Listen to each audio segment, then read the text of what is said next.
Asante.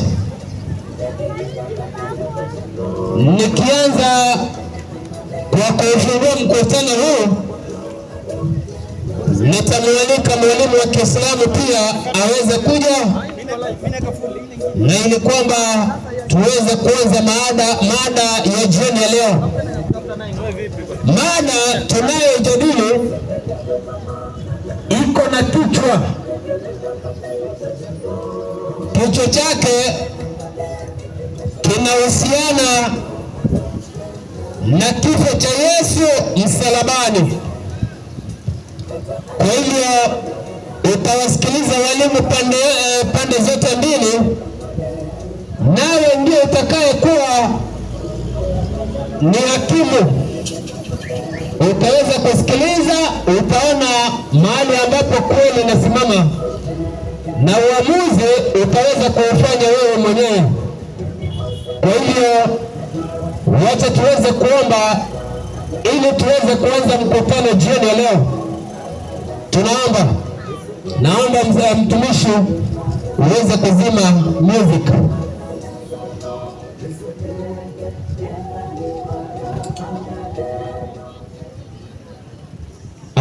Tunaomba. Baba wetu wa mbinguni, tunakuja kwako tena jioni ya leo, tukilishukuru na kulihimidi jina lako. Asante maana unatupenda, na asante maana umeweza kutubarikia jioni hii tena ili tuweze kuzungumzia neno lako. Tunakuuliza ukaweza kuwa pamoja nasi, mapenzi yako yakaweza kutendeka katika viwanja hivi. Asante kwa mbaraka ya mvua, na asante kwa sababu ya kuhifadhi afya zetu. Sasa tunapoanza, tunaomba ukaweza kujidhihirisha kwa wana wako, ili kwamba kweli yako ikaweza kusimama hata milele. Utuongoze siku zote, utuondoe kwa ajili ya uzima wa milele. Ni katika Kristo tuomba tukiamini.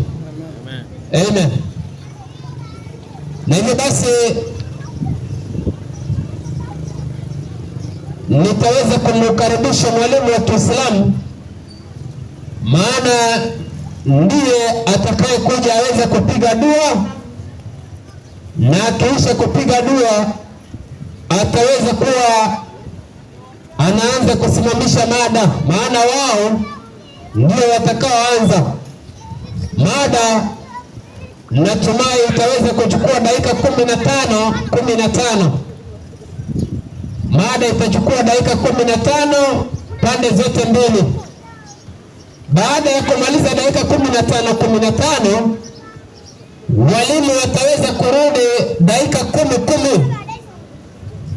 Na baada ya kumaliza dakika hizo 10, tutakuwa na sehemu ya mwisho, sehemu ya lala salama, ambayo ni sehemu ya maswali na majibu.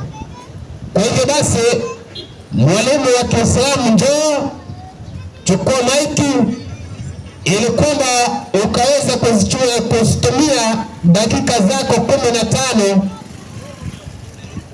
ukaweza kufundisha. Sijui kama wako tayari. Abubakar.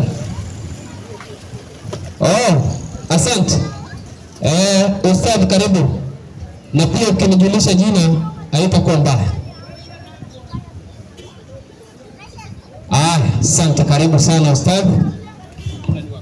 Assalamu alaikum wa rahmatullahi wa barakatuh. Kwa ndugu zetu, amani iwe juu yenu. Tukiomba. Alhamdulillah rabbil alamin. Himdi zote ni za Mwenyezi Mungu Ar-Rahmanir Rahim, mwenye kurehemu wema na waovu hapa duniani, na mwenye kurehemu wema watupu kesho akhera. Maliki yaumiddin, mfalme wa siku ya malipo. Iyyaka na'budu wa iyyaka nasta'in, ni kwako wewe tunakuabudu na kwako wewe tunategemea. Ihdina sirata almustaqim, tuongoze njia iliyonyooka. Ghairil maghdubi alaihim, sio njia ya wale ambao kwamba uliwakasirikia, wala dhalin. Amin. Ndio mnaanza mada. Aleta mic. Haya, tunashukuru Mungu sana, na siku ya leo Waislamu ndio wanaanza mada. Mada inasema Yesu Kristo alikufa msalabani kwa ajili ya kutuokoa sisi. Hiyo ndio Biblia na ndio Qur'an. Lakini Waislamu wanasema Yesu hakufa msalabani. Sasa tunasubiri tuone kama kutakuwa na andiko ama itakuwa ni inna lillahi wa inna ilaihi rajiun. Kwa hiyo mwenyekiti, naomba tu ukiwa tayari ukaribishe mwalimu wa Kiislamu ili aweze kuanza mada yake vizuri.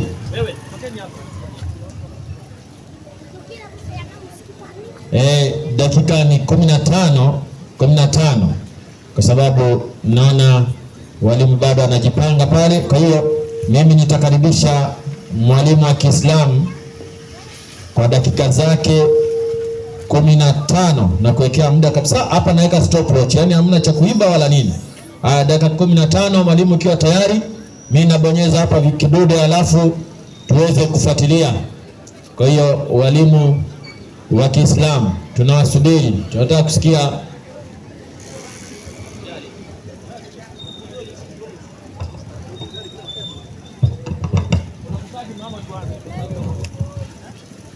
kwa jina la Mwenyezi Mungu mwingi wa rehema mwenye kurehemu. Basi tunamshukuru Mwenyezi Mungu tena jioni nyingine. Pili, tunamtakia rehema za ziada zimwendee na kumfikia kiongozi wa umma Mtume sallallahu alaihi wasallam na mitume wale waliotangulia kabla ya kuja kwake. Kwa hivyo kwanza kabisa ningependa kwanza kabisa kutanguliza salamu kwa ndugu zangu katika imani. Salamu hii ambayo kwamba Waislamu wanaamkuana kupitia salamu ya assalamu alaikum, ni salamu iliyo ndani ya vitabu au la 11:69 Qur'ani inasemaje?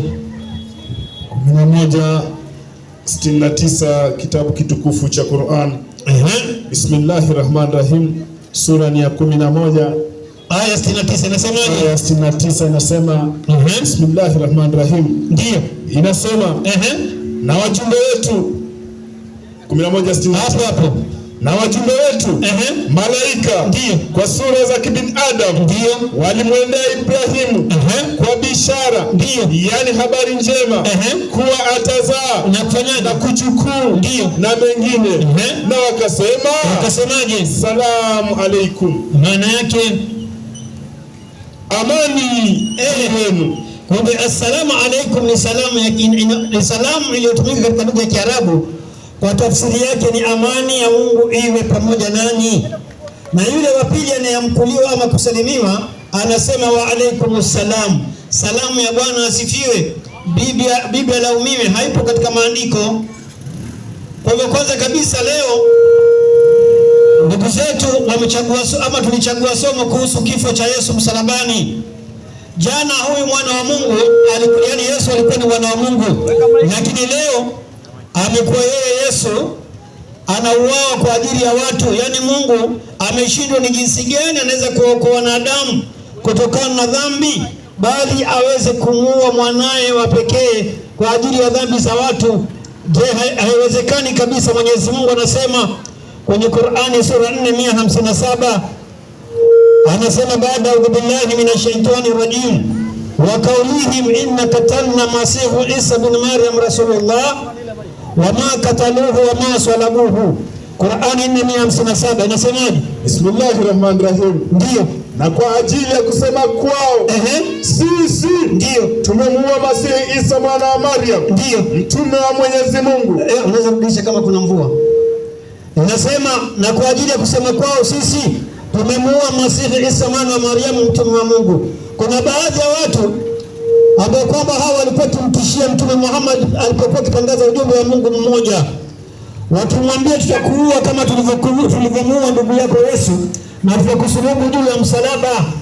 Sasa Mungu anasema kwa ajili ya kusema kwao wao Wayahudi na kwamba wamemuua Isa ama Yesu mwana wa Mariamu mtume wa Mungu, hali hawakumuua wala hawakumsulubu. Kwa maana kwanza kabisa kifo cha msalaba si ishara ya wokovu, bali kifo cha msalaba ni ishara ya laana. Yaani mtu anapokuwa ametundikwa juu ya mti au juu ya msalaba, yule mtu anakuwa amelaaniwa. Yaani kwa mfano sisi Waislamu, kwa maana tunampenda Yesu, tunasema Yesu hakufa msalabani, yaani bimaana hakulaaniwa. Lakini ndugu zetu wa Kristo walikubali ya kwamba Yesu amelaaniwa. Galatia 3:13 inasemaje? Kitabu cha Wagalatia. Yaani mtu anataka njia ya mkato ama cut short ili aweze kuingia katika paradise. Yaani anaamini tu damu na kufa kwa Yesu msalabani, yeye anapata uzima wa milele. Haiwezekani katu jambo kama hilo, ya kwamba mtu aamini tu msalaba na awe amepata uzima wa milele. Teremka Wagalatia 3:13. Na watafuta hapa hivi wamejificha hawa Galatia 3 kuanzia 13. Inasemaje? Tusikize inasemaje Biblia sura ya. Wewe Waislamu wamekuja kumtetea ndugu yao Bwana Yesu, ya kwamba huyo Yesu kumbe jamani ilikuwa si mpango wa Mungu auawe.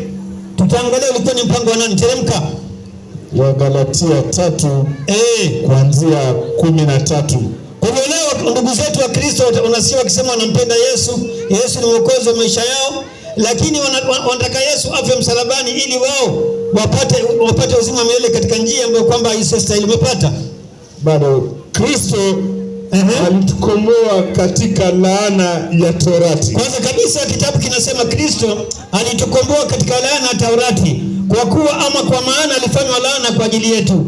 Kwa maana imeandikwa, amelaaniwa kila mtu angekuwa juu ya mti. Yaani amelaaniwa kila mtu anayetundikwa juu ya msalaba. Ndio tulipoona jambo hili tukaona hapana. Kwa maana kitabu cha Wakorinto 2:21 inasema haiwezekani mtu mwenye roho kusema ya kwamba Yesu amelaaniwa. Yaani mtu mwenye roho kusema Yesu amesulubiwa, na Waislamu wanasema Yesu hakufa, Yesu hakusulubiwa. Na ndipo Mwenyezi Mungu anasema kwenye Qur'ani sura ya 3 aya 55, anasemaje? 3:55 kitabu cha Qur'an. Bismillahirrahmanirrahim, sura Neza aya 55. Nimefika baba, inasema ndio 3:55 hawatakuwa hao maadui wala inasemaje? 3:55 nipo penyewe baba, inasema ndio kumbukeni Mwenyezi Mungu aliposema. Unatoa timing sana. Kumbukeni Mwenyezi Mungu aliposema Isa, Yesu, mimi nitakutimizia muda wako wa kuishi. Mimi nitakutimizia muda wako wa kuishi. Hawatakuua hao maadui. Na nitakuleta kwa. Kwanza kabisa wanaotaka kumuua Yesu ni maadui, na ni maadui wa Mungu na ni maadui wa wanadamu. Sasa itawezekanaje wokovu ama kitu kizuri kipatikane katika mkono ya watu wabaya, watu ambao kwamba leo ni maadui wa Mungu? Mwenyezi Mungu anasema hawatakuua hao maadui, nami nitakuleta kwangu. Yaani Mungu, yaani kinyume na Yesu kufa msalabani ama kinyume na Yesu kuuawa na maadui, Mungu anampeleka juu. Je, ni kweli maadui wa Mungu na wanadamu walihusika katika mpango wa kutaka kumuua Yesu? 22:3 Luka 22:3 22. Tunastaajabu na kushangaa kuona ya kwamba kumbe mpangilio wa Yesu kufa msalabani iko mikononi mwa watu wabaya. Sasa itawezekanaje Mungu apitishe wokovu ambao kwamba ndiyo kitendo kizuri kwa mwanadamu, apitishe katika mkono wa watu wabaya? Teremka. Inasema Shetani ndio akamwingia Yuda aitwaye Iskariote, ndio naye ni mmoja wa wale 10. Yaani inasemekana ya kwamba Wayahudi walitafuta njia ya kumkamata Yesu, lakini walishindwa. Lakini Shetani akatoa msaada mkubwa, akamwingia mmoja katika wanafunzi wa Yesu anaitwa Yuda. Yaani Shetani akamwingia Yuda. Yuda akaenda kwa Mafarisayo kumsaliti Yesu. Yesu akakamatwa, akasulubiwa, Wakristo wakapata wokovu. Kwa hivyo mwokozi wa kwanza wa Kristo ni Shetani, kwa maana Shetani ndio akamwingia Yuda. Unaona bana? Bwana, wapi Mungu akamwingia Yuda ili Yuda amsaliti Yesu? Hakuna. Lakini Shetani ndio akamwingia Yuda, Yuda akakwenda kumsaliti Yesu. Jamani, wewe Yesu unakufa wewe Yesu ama Yesu hautakufa? 12:38 kitabu cha Mathayo, Yesu mwenyewe aseme 12:38. Yaani kusema kweli hawa Wakristo na bahati kweli kweli. Yaani mvua inawanusuru, hali inawanusuru, wanakuja wamechelewa, vyombo wanafunga saa 11. Yaani ajabu hawana mpangilio maalum. Tatizo ni kasina. 12:38 Mathayo. Kunawezekana kasina kidogo mteremka. Ndio hivyo tena. Hapo baadhi ya waandishi na Mafarisayo ndio wakamjibu wakasema, Mwalimu, tunataka kuona ishara kwako.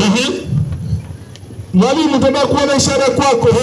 Akajibu akawaambia, ndio kizazi kibaya na cha zinaa nini? Chatafuta ishara wala hakitapewa ishara ila ishara ya nabii Yona. Maliza. Kwani kama vile Yona alivyokuwa ndio siku 3 mchana na usiku katika tumbo la nyangumi, hivyo ndivyo mwana wa Adamu atakavyokuwa siku 3 mchana na usiku katika nini? Katika moyo wa nchi. Tulia. Yesu anasema yeye hatakufa. Yesu, kuna watu waliokuja kutaka miujiza kwa Yesu. Yesu akawaambia kizazi kibaya tena cha zinaa chatafuta ishara ama miujiza, na haitapewa miujiza isipokuwa miujiza ya nabii Yona. Kama vile Yona alipokuwa katika tumbo la samaki siku 3 mchana na usiku, hivyo ndivyo atakavyokuwa mwana wa Adamu katika moyo wa nchi. Sasa swali la kujiuliza, Yona alipokuwa siku 3 mchana na usiku katika tumbo la samaki, alikuwa hai ama alikuwa amekufa? Kuna kwenda moja kwa moja kupata hapo kwenye kitabu cha Yona 1:17. Uko karibu. Ndio namtafuta Yona. Kwa hiyo tunapata kwamba Mungu aliweka samaki mkubwa ili kummeza Yona. Yona akawa ndani ya samaki yule muda wa siku 3, ndiposa Yona akamwomba Mungu. Wacha tu, ni kumaanisha Yona alikuwa hai katika tumbo la samaki, na Yesu anasema mfano wake utakuwa mfano wa Yona, atakuwa hai katika moyo wa nchi siku 3 mchana na usiku. Sasa swali la msingi, je, kuna watu wanasema kwamba Yesu kaobebea dhambi zao mpaka wakaimba pale karifari yote yamekwisha. Utamsikia pasta kija hapa lazima aimbe hiyo pambio. Yani Yesu kafa. Sasa jamani, kuna mtu inawezekana Yesu akafa kwa ajili ya dhambi za watu? 8:21 Yohana. Mwalimu, naam. Wewe somo nyepesi tu, hakuna kwenda kwa haraka na mgoja kasina aje. Alafu akatakata vipengele sehemu. Teremka. Kurukute. 8:21 Yohana. Ndio. Basi akawaambia tena, mimi ndio naondoka. Yesu anawaambia mimi naondoka. Nanyi mtanitafuta. Nanyi ndio mtakufa katika dhambi zenu. Ala, kumbe hakuna Yesu hakubeba dhambi, kumbe wanakufa kwa ajili ya dhambi. Ni wao wenyewe. Kumbe wao wana madhambi. Wao ndio wanakufa. Wana dhambi. Sasa jamani, Yesu, dakika 5 zimebaki. Dakika 5 zimebakia. Swali la kuuliza, hebu tumuulize Yesu utakufa ama hautakufa? 7:33 Yohana. 7:33 kitabu cha Yohana. Hii kifo cha Yesu msalabani ni kifo cha kutungwa tu. Yaani mambo ambayo kwamba yametungwa tu. Yaani haiwezekani Mungu ashindwe, ana uwezo wa kutuokoa mpaka afanye mtu afe, mtu aje ateswe, atemewe mate, apigwe, achomwe mikuki. Haiwezekani. Mungu si huyo Mungu kidogo anaonekana ni Mungu sio kawaida. Teremka mwalimu. Amechanganyikiwa. Na watu wengi katika mkutano. 17 unasema ngapi? Niko 7:31. 33. Basi Yesu akasema, bado kitambo kidogo nipo pamoja nanyi. Yesu anasema bado kitambo kidogo nipo pamoja nanyi. Kisha nini? Naenda zangu. Ndio. Kwake yeye aliyefanyaje? Aliyenipeleka. Ndio. Mtanitafuta. Zamani mtanitafuta ili mnioe, wala hamtafanyaje? Hamtaniona. Zamani Yesu anasema wala mimi hamtaniona, mtanitafuta mnioe na wala mimi hamtaniona. Nami nilipo Yesu, ninyi hamwezi kufanyaje? Hamwezi kufika. Ala, kumbe mahala alipo Yesu hakuna anayeweza kufanyaje? Kufika. Na Yesu anasema yeye anakwenda sawa. Naam. Watamtafuta ili wamuue wala hawatafanyaje? Hawatamuona. Kumbe Yesu hakufanya nini? Hakuuawa. Alifufuka ama hakufufuka? Wakorintho wa kwanza 15:15. Lazima tugusie manyanga hayo. Wakorintho wa kwanza 15:15. 15. Yaani sisi Waislamu Jamani, kinachohitajika kwetu ni sisi kufanya tauba, kutubu tu. Tunapotubu Mungu anatusamehe dhambi zetu, si mpaka Mungu auwe mtu. Mungu mwenyewe anasema katika amri 10 anasema usiue. Alafu yeye anaua mtu kwa ajili yetu. Kwani Mungu atakuwa kidogo ani Mungu aina gani? Mungu atakuwa. Ndio maandiko yanasema ya kwamba Mungu teremka mwalimu. Naam. Na sisi ndio tumeonekana kuwa mashahidi wa uongo wa Mungu. Kwa nini? Kwa maana ndio tulimshuhudia Mungu ya kuwa alifanyaje? Alimfufua Kristo ambaye hakumfufua. Anakumbe Yesu hakufanya nini? Hakufufuliwa. Na kama hakufufuka hakufanyaje? Hakufa. Yesu hakufa. Na Yesu alipaa kaenda wapi? Alikaenda mbinguni. Na kwa maana Waislamu wanamsubiri kurudi kwa Yesu, ni dalili ya kiyama. Na pia vile Wakristo nao wanasubiri kurudi kwa Yesu. Kweli si kweli? Kweli. Haiwezekani Mungu Mungu akose njia ya kuokoa wanadamu mpaka aje afe Yesu. Na hakuna andiko katika Biblia inasema Mungu amemleta Yesu afe kwa ajili ya watu. Kama ipo leo nipewe niokoke. Kwa maana kanisani tulikuwepo, tutaimba sana kule. Unasikia kasina? Yaani kasina, mimi nakwambia hivi, hakuna mahala popote katika Biblia Mungu anasema ya kwamba amemleta Yesu aje afe kwa ajili ya watu. Natumai dakika zangu ziko. Baba mwalimu. Naam. Mungu anamuokoa Yesu au Mungu amuokoe Yesu? Zaburi 26. 26 kitabu cha Zaburi. 26 ndiko la mwisho nafikiria. 20 nipo penyewe, aya yake ni ya 6. Zaburi inasema. Yaani kanisa inafaa iandae vitu vya kisawasawa, yani hapa mambo kuanzia saa 9 hapa mambo yameeleweka. Teremka. Zaburi 26. Sasa najua ya kuwa ndio Bwana amuokoa masihi wake. Ala, Mungu anamuokoa nani? Masihi wake. Na masihi ni nani? Ni Yesu. Kumbe Mungu anamuokoa nani? Yesu. Kwa maana walitaka kumuua Wayahudi. Mungu akamuokoa Yesu akampaisha mbinguni. Ndio lengo mahsusi ya Mungu yani Mungu kufanya Yesu apae mbinguni kwa sababu ya kutaka kuuawa na Wayahudi.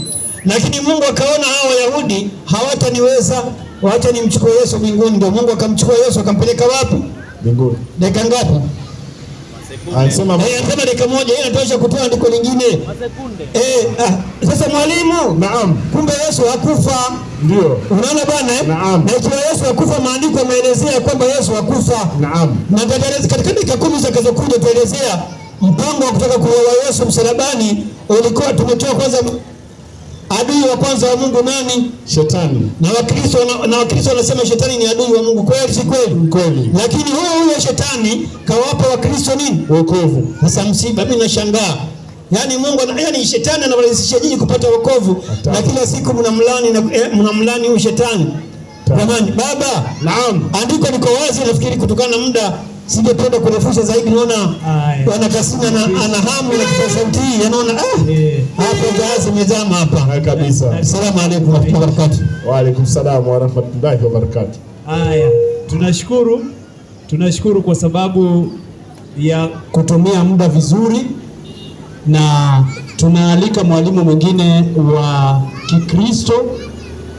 Na mimi nimesikiza, hata wewe pia utakuwa jaji mahali ulipo, kama kuna aya yote imetolewa kwa Qur'an kwamba Yesu hakufa. Kwa hivyo wewe ndio utajaji, mimi sitajadili. Ninawaletea tu mwalimu, ninawakumbusha tu swali ya msingi: je, Yesu alikufa? Hakufa? Kwa hivyo kila mwalimu anapoinuka, tunatarajia watu wote wanaokaa hapa wanatarajia kusikia kwamba hakufa ama kafa. Namkaribisha mwalimu wa Kikristo ambaye atatupeleka kwa muda wa dakika 15. Asante. Mwalimu wangu,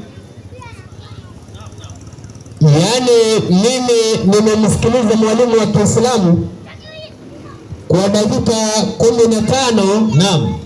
Naona Abubakar ameishiwa na hoja kabisa, akaanza kulalamika, unajua Kasina hukuja mapema, unajua leo maana tumekuwa hapa tu, mvua ndio imefanya. Hiyo si mada. Hata malalamiko bwana, hiyo sio mada. Mada inauliza, je, Yesu kafa na kufufuka au la? Sasa kwa dakika 15 mwalimu, naam, mimi nimemsubiri aweze kutupatia angalau andiko moja linalosema ya kwamba Yesu hakufa wala hakufufuliwa. Mimi sijalipata hilo andiko. Hakuna, sijaweza kupata. Kile ambacho nimesikia ni malalamiko. Na kwanza nataka niweze kumpongeza Abubakar, maana ndio elimu ambayo aliyo nayo. Amekuja akaanza katika Qur'ani 457. Tena andiko hilo halisemi Yesu hakufa. Abubakar, sikia nikutie chuoni. Wacha tukufunze Qur'ani. Tukufundisha Qur'ani, maana uende ikawa unajua pia uacha. Hebu soma kwanza, acha nisienda huko kwanza. Inasema itakuja baadaye. Soma andiko mwalimu. Yaani sura ya 4. Sura ya 4, Suratul Nisa. Sura ya wanawake. Sura ya wanawake. Aya 157. Anasemaje? Na kwa ajili ya kusema kwao. Na kwa ajili ya kusema kwao. Sisi tumemuua Masihi Isa mwana wa Maryam. Sisi tumemuua Masihi Isa mwana wa Maryam, mtume wa Mungu. Hali hawakumuua. Wala hawakumsulubu. Wala kufanya nini? Hawakumsulubu. Kwa hivyo mwalimu wangu, naam, kuna watu waliodai wanamwambia Muhammad ya kwamba tutakuwa, unajua nini amesema? Ya kwamba tutakuwa kama tulivyomuua Masihi. Sawa? Kwanza amekubali. Tena Muhammad akaambiwa waambie hawakumuua wala hawakufanya nini? Hawakumsulubu. Na mimi nakubaliana na andiko hilo 100% mwalimu. Maana andiko hilo linasema hao waliokuwa na Muhammad hawakumuua wala hawakufanya nini? Hawakumsulubu. Maana hawakuwa katika kipindi cha Yesu. Ndivyo hivyo bwana. Mwalimu wangu. Ndio sababu nzuri ya aya. Ndio sababu nzuri ya aya. Sawa, yani wale kidogo mwalimu wangu Rabik, yani alipokuja, naam, ndipo akaanza kuchanganyikiwa. Unajua alitoa ile, nikafikiria leo huenda amepata hoja ya msingi, lakini hakulijengea, akachanganyikiwa kidogo. Na alipochanganyikiwa akaanza kukimbia kwa Luka, akasema unajua katika Luka aliyekuwa na mpango wa kumuua Yesu ni watu wabaya. Sawa? Sasa sikia, hebu mwalimu soma, amesoma 22:3 kitabu cha Luka. 22:3 kitabu cha Yuda. Akadai ya kwamba shetani alimuingia Yuda akamsaliti. Sawa? Shetani alimuingia Yuda akamsaliti. Wokovu hauji katika usaliti. Wewe vipi bwana? Sikia nikutie chuoni. Mwalimu, hebu soma andiko hilo kwanza. Inasemaje? Shetani akamuingia Yuda aitwaye Iskariote. Ndio. Naye ni mmoja wa wale thenashara. Akaondoka. Ndio. Akaenda akasema na wakuu na makuhani na majemadari. Ndio. Jinsi atakavyoweza kumtia mkononi mwao. Kumbe mwalimu, huyu mpango ambao aliyokuwa nao wa shetani kumuingia ni ili aweze kupata faida. Yaani anamsaliti kwa watu waliokuwa wanamtafuta. Sawa? Lakini je, katika mpango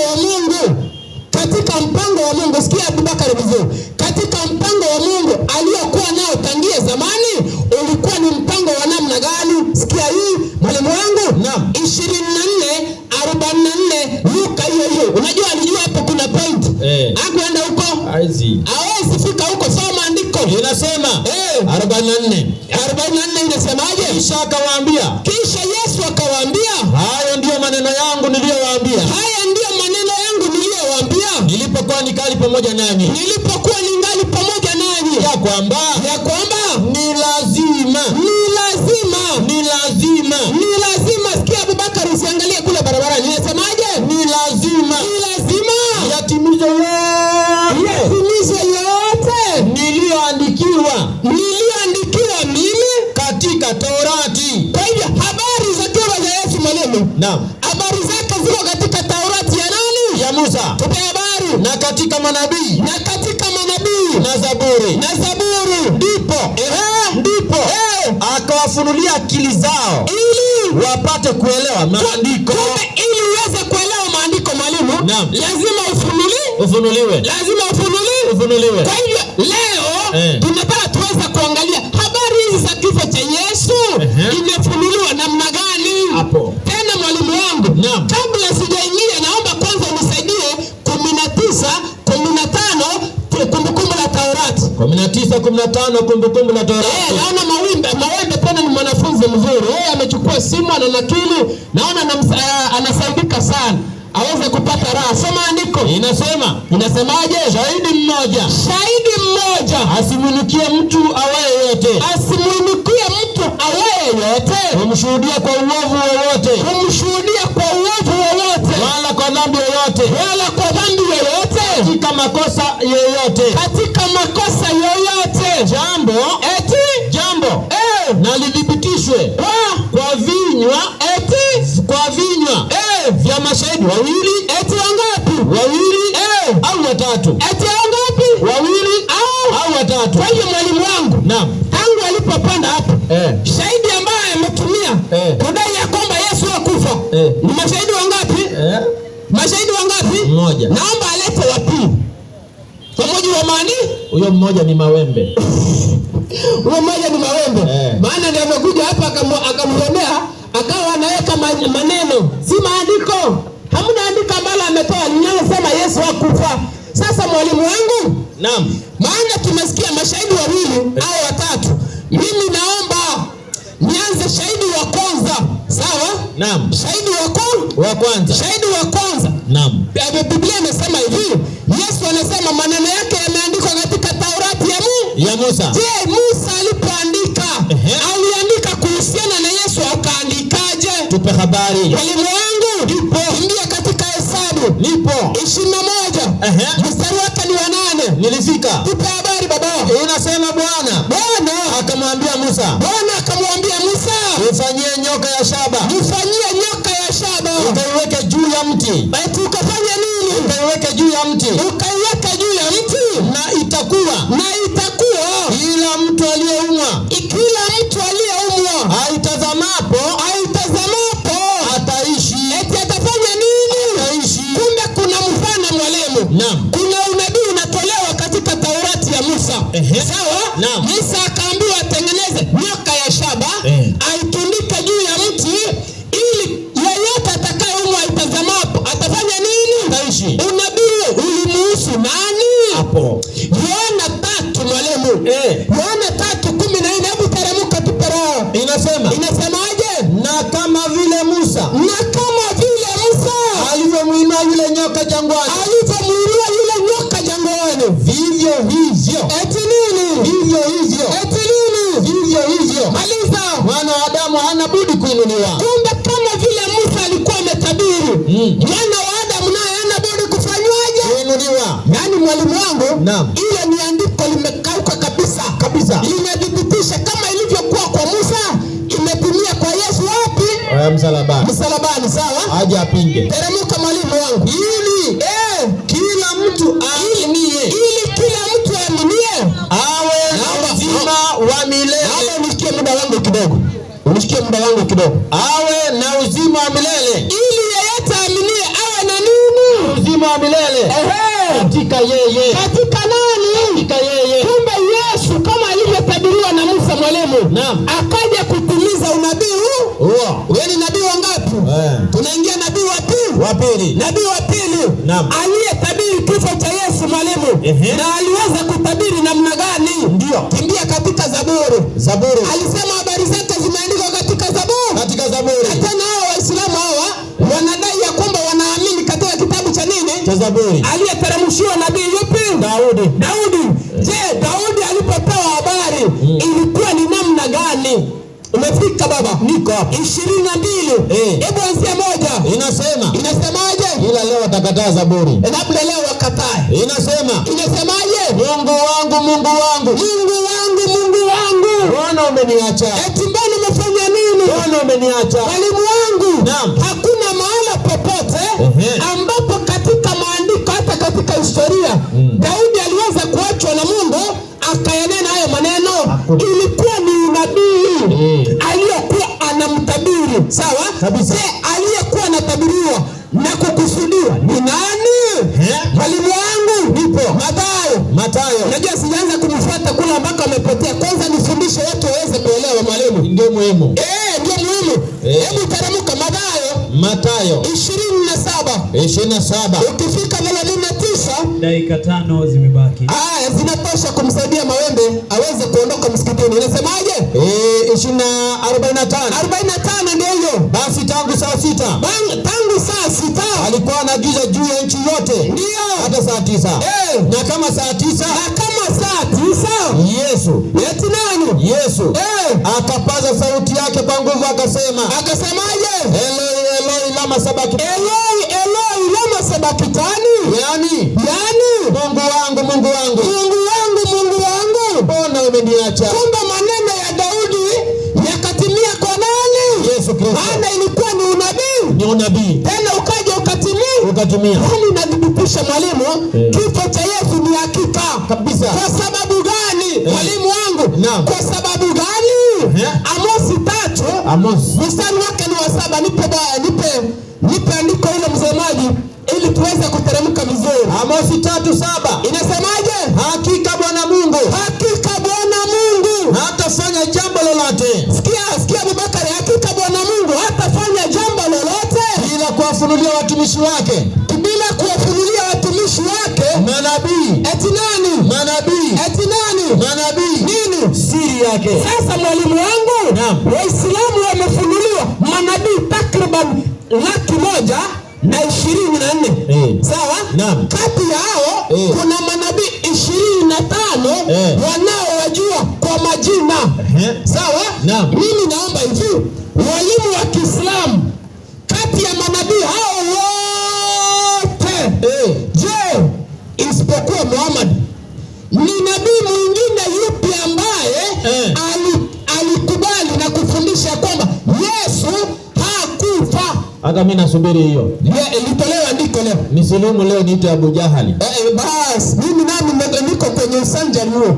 Sawa? Yaani kati ya manabii hao wote apatikane mmoja aliyeweza kufundisha ya kwamba Yesu hakufanya nini? Hakufa. Maana mimi natoa shahidi 5 wa 3 mwalimu. Kwa sababu ya muda, Isaya. Aya 53 umefika baba. Isaya 53. Hebu teremka. 12 nipate raha kwanza kwa sababu ya muda. Unasemaje? Kwa hiyo ndio nitamgawia sehemu pamoja na wakuu. Atagawanya nyara pamoja nao walio hodari.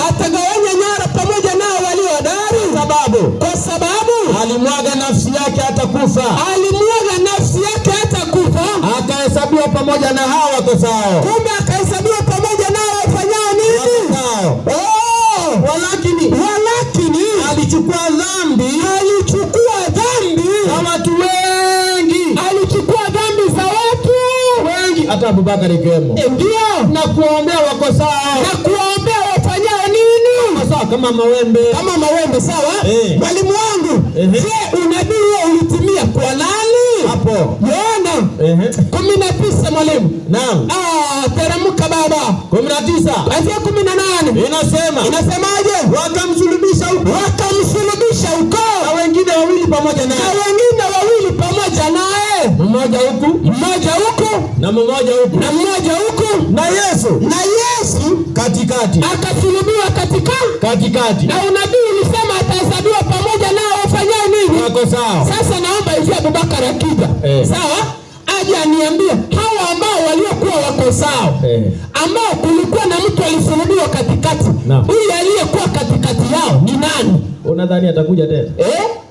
Labda atoroke. Wataleta mwingine. Labda. Sawa mwalimu wangu. Kwanza amekuja akakimbia akasema ya kwamba tunafuata Yesu ambaye amelali. Akakimbia Wagalatia 3:13. Mwalimu wangu. Yaani unajua Wakristo nisikieni vizuri. Ni vizuri uweze kuelewa lugha ya Waislamu wanayotumia. Maana anajua kupinda maandiko sana. Sasa hebu soma andiko ile linavyosema. Wagalatia 3:13. Inasemaje? Inasema hivi, Kristo alitukomboa katika laana ya Torati. Kwa kuwa alifanywa. Rudia tena. Eti Kristo alifanywa. Sasa Abubakar ukija hapa, naomba, je, ukifanywa umekuwa au namna gani? Yaani leo nimekufanya askari, umekuwa askari. Yaani hivi leo nifanyike askari, ulifanya askari. Aje aniambie kama kweli mimi nitakuwa nini? Askari. Akija hapo aweze kujibu. Maana kuelewa lugha ni msingi. Yaani Kristo alifanywa laana, si alilaaniwa. Haya, muda wako imeisha. Imeisha. Hiyo inatosha, ngoja na msubiri dakika 10 niweze kuja nimetibu tena mahali ambapo amegonjeka. Asante sana. Ninavyoona venye mjadala inaenda, kwa hivyo tunaenda awamu ya pili. Tunakaribisha mwalimu wa Kiislamu dakika 10. Assalamu alaikum wa rahmatullahi wa barakatuh. Wa alaikum assalam wa rahmatullahi wa barakatuh. Sifa zote njema na stahiki Mwenyezi Mungu ambaye ndiye muumba kila kitu na akakadiria kipimo chake, ambaye ndiye amenifanya mimi kuwa Muislamu tofauti na ndugu yetu aliyotangulia.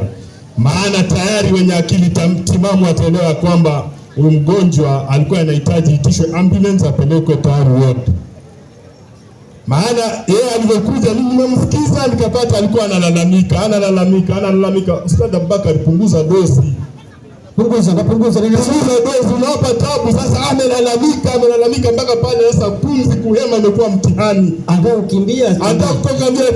Kwa sababu nishakabidhiwa tu, wacha nielemee tu maji ya shingo anadandia povu. Aone kama nitamuokoa. Inna lillahi wa inna ilaihi rajiun. Tunarudi hapa, mambo mengine wala hayahitaji klasi, yanataka akili.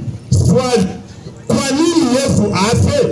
Yaani wewe mwenyewe utoke tu useme Yesu amekufa, mimi nimeokolewa. Ndio ushaokolewa? Uamini tukafa uingie uzima wa milele kama bibi harusi? Vitu vingine ndugu zetu fikirieni. Sio mnapelekwa tu kama kondoo. Maana huyu anadandia posho. Ndio maana unaona anaenda bila anavyoenda kimalaria, lakini ile wote mdhibitike tu. Yesu mwenyewe kwa kinywa chake, andiko la Bwana Yesu ambalo halihitaji msasa.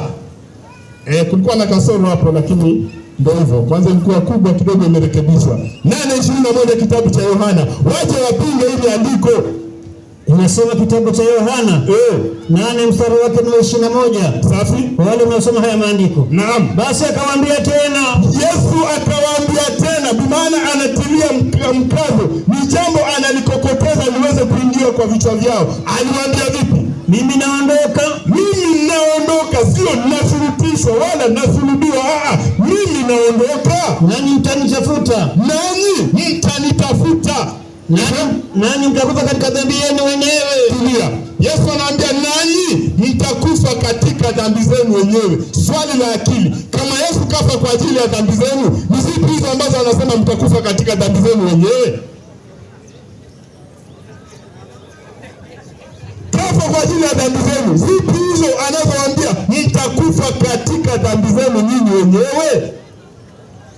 Ina maana Bwana Yesu alikuwa muongo. Yeye alikuwa anaogopa nini? Ili awadanganye mtakufa kwa dhambi zenu, kumbe yeye ndiye ametolewa ili afe kwa ajili ya dhambi zenu, afa asifie kule. Kama Yesu kafa kwa ajili ya dhambi zenu, mbona kila siku mnaomba mkisema msamehewe dhambi zenu? Hamuoni kama mnachezewa akili? Maana tayari yule keshafanya cha jukumu lilikuwa lako. Kwa mfano, ilikuwa niweze kwenda Marigat muhadhara, badala ya kwenda mimi Ustadh Abubakar akaenda kwa niaba yangu. Kuna haja mimi kwenda tena? Nini tena? Sasa ni ya nini? Yesu kafa kwa ajili ya dhambi zenu, lakini bado mmeng'ang'ana utusamehe dhambi zetu. Vipi? Na wakati kafa kwa ajili ya dhambi zenu. Siji mkae tu kama bibi harusi mwambie ingieni katika uzima wa milele. Yaani mwalimu amenichekesha leo mno. Hatukifanya kuwa askari umekuwa askari. Sasa ndio namshangaa. Kwani hebu ndio andiko la Galatia baba. Nasema hivi kitabu cha Galatia 3 mstari wa 13. Kristo alitukomboa katika laana ya Taurati. Kristo alitukomboa katika laana ya Taurati. Kwa maana imeandikwa, amelaaniwa kila mtu. Kristo alitukomboa katika laana ya Taurati. Kwa maana alifanywa laana kwa ajili yetu. Kwa maana amefanywa laana kwa ajili yetu. Kristo keshafanywa laana kwa ajili yenu. Ina maana yeye ndio yule ambaye amelaaniwa hapo, maana ashafanywa hiyo laana iko juu yake. Akauliza swali la mtoto wa chekechea, atukifanywa askari ndio ushakuwa askari. Kwa nini wale kufanywa askari alikuwa taira kama kujua kama inafaa uwe askari? Ovyo. Naona Kasina anatingisha kichwa anasema hapo sasa. Sasa alafu anauliza mwalimu namaliza. Anauliza nitaenda pale nijitetee vipi? Maana hapa tayari nishatiwa shingoni. Inasema Kasina chukua wahi utakuja. Inasema hivi, kwa maana imeandikwa, amelaaniwa kila mtu aangikwaye juu ya mti. Tulia. Kwa maana imeandikwa, amelaaniwa kila mtu anayeangikwa juu ya mti. Swali, je, ni kweli imeandikwa kila mtu anayeangikwa juu ya mti amelaaniwa? Na kama ni kweli kila mtu aangikwaye juu ya mti amelaaniwa, je, Yesu aliangikwa juu ya mti ama hakuangikwa? Yaani mwalimu, itabidi Kasina aje sasa tu. Itabidi. Unaona pale wanachukua wahi kwa mwenyekiti na ndo raha.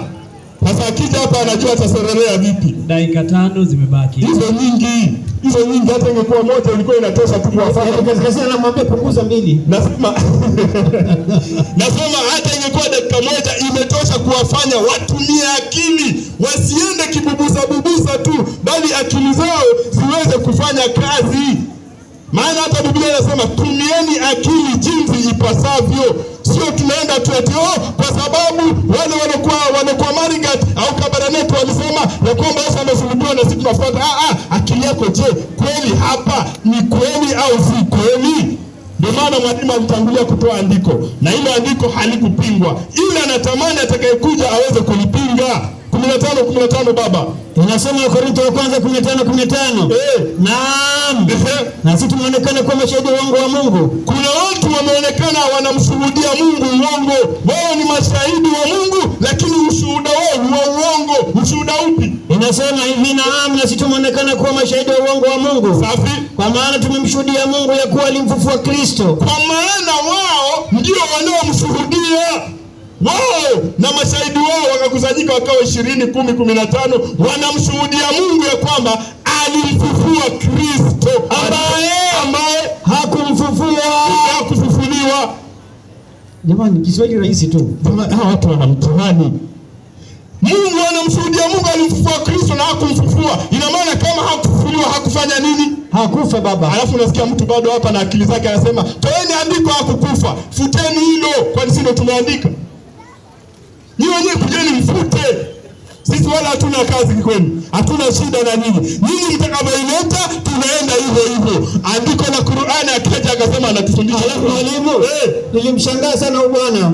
Ati shetani 22:3. Soma. Inasema hivi, shetani akamwingia Yuda.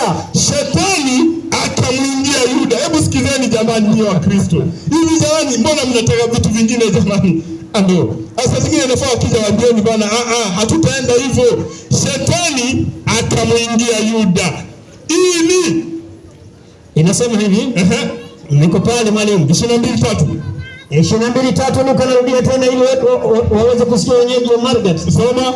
Inasema hivi, 22 shetani akamwingia, inasema hivi, shetani akamwingia Yuda aitwaye Iskarioti. Shetani akamwingia Yuda aitwaye Iskarioti. Yaani kwenye mpango wa Mungu shetani aje akuwe yeye master plan. Yaani Mungu yeye amechanganyikiwa, ameumba kila kitu, alafu ashinde nitawaokoa vipi hao wanadamu. Sasa shetani ndio akuje na plan ambayo itafanikisha Mungu aweze kutukomboa. Jamani, maliza andiko. Shetani akamwingia Yuda aitwaye Iskarioti, mmoja wale tenashara. Safi. Akaondoka akaenda akasema na wakuu wa makuhani. Sasa Yuda baada ya kuingiwa na shetani, yani sasa shetani anamuongoza, akaenda akasema na wakuu wa makuhani. Inasema jinsi watakavyomtia mkononi. Anawapea line up sasa, jinsi watakavyomsulubu Bwana Yesu. Maana alikuwa amejua Yesu amejigamba, nitaenda, mtanitafuta, hamtanipata. Nini na nini? Shetani akajua wewe fala, unaenda wapi? Sasa akaenda akaambia wale kujeni niwape plan. Sasa shetani ndio master plan wa kifo cha Bwana Yesu. Sasa nyinyi mje mtuambie, shetani alifanikisha ule mpango? Na kama shetani kafanikisha mpango wa Bwana Yesu kusulubiwa, ina maana shetani ndio ambaye alikuwa master plan wa wokovu wenu. Yaani ili mpate wokovu nyinyi lazima mshukuru shetani. Mnakuja mnasema wewe baba mkubwa shetani, kama si wewe tusingeokolewa. Mwalimu ni Kasina nauliza, wewe ni mawembe kweli? Anajua balaa langu, kwa ni mgeni. Simulia mwenzangu huyu tunachinja naye kuku, tunakula kuku kule Western. hizi habari anazo, ndo kakimbilia Ukunda. Dakika moja nasema na wewe mtani wangu huyo, mwenzangu huyo, habari za kule kwetu kule zamani, wakati nilikuwa bado napiga ngoma, anajua sio eti ajui, anajua hili balaa langu. Sasa yeye mwenyewe pia akija maeneo anajua acheze vipi, maana akicheza rafu tu anajua hapa tayari kitaenda ndivyo sivyo. Kwa hivyo sisi tunarudi pale ya kwamba Bwana Yesu hakufa kwa ajili ya dhambi zenu. Wewe kama una dhambi, nenda ukatubu. Ukifanya uamini ati kwamba Yesu kafa kwa ajili ya dhambi zako, wewe na amekupea hiyo plan, nyote ni wafuasi wa shetani. Kwa sababu mpango wa Bwana Yesu kusulubiwa ili ufanikishe, alikuwa shetani ndio alikuwa master plan. Swali letu njooni mtuambie, je, shetani alifanikisha? Na kama shetani alifanikisha, ina maana Mungu alishindwa kuokoa, ndio maana shetani akawaletea mwokozi. Haya, muda wako umekwisha. Ubarikiwe sana. Asante. Kwa hivyo namkaribisha Mkristo, na tunaendelea kupata elimu. Kila mmoja anayesikiliza ndiye atakuwa jaji kwamba je, Yesu kafa ama alikufa ama hakufa. Sasa kwa hiyo wewe unayesikiliza ndio utakuwa jaji mkuu kuweza kujua ni nani amefanya haki kwa mada ama